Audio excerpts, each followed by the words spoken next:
யாத்திராகமம் 12வது அதிகாரத்தில் அவங்க எகிப்தை விட்டு கிளம்ப போகிறப்ப மோசே சொன்ன வார்த்தையை பார்க்கலாம். 35-36. மோசே சொல்லி இருந்தபடி இஸ்ரவேல் ஜனங்கள் எகிப்தியரிடத்தில் வெள்ளி உடைமைகளையும் பொன்னுடைமைகளையும் வஸ்திரங்களையும் கேட்டார்கள். கர்த்தர் ஜனங்களுக்கு எகிப்தியரின் கண்களில் தயவு கிடைக்கும்படி செய்ததினால் கேட்டதை அவர்களுக்கு கொடுத்தார்கள். இவ்விதமாய் அவர்கள் எகிப்தியரை கொள்ளையிட்டார்கள்.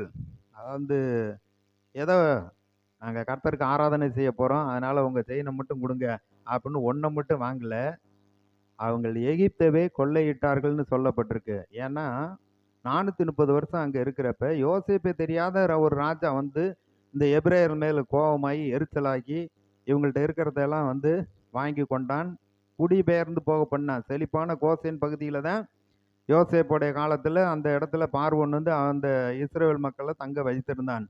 70 பேராக போனவங்க இப்போ லட்சக்கணக்கில் பெருகிட்டாங்க.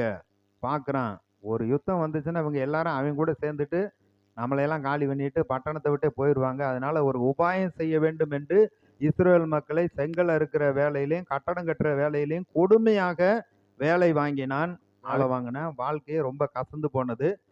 அப்புறம்தான் அவங்க கர்த்தரை நோக்கி கூப்பிடுறாங்க, ஆபிரகாமின் தேவனே, ஈசாக்கின் தேவனே, உடன்படிக்கையின் தேவனே, நாங்கள் இவ்வளவு சிறுமைப்பட்டு இருக்கிறோம் அப்படின்னு கூப்பிடுறாங்க. கர்த்தர் உடன்படிக்கையை நினைவு கூர்ந்து மோசையை அழைத்து அவங்கள அழைச்சிட்டு வர்றப்ப நீங்கள் வேலை செஞ்சதுக்கு கொடுக்காத சம்பளத்தை பூரா இந்த மாதிரி ஆண்டவர் வந்து கொடுக்க வைத்திருக்கிறார். ஒவ்வொருவரும் எவ்வளவு செமக்க முடியுமோ அவ்வளவுக்கு வெள்ளியும் பொண்ணும் வாங்கிக்கிட்டு மூட்டையாக வச்சுக்கிட்டு தான் அவங்க வந்தாங்க.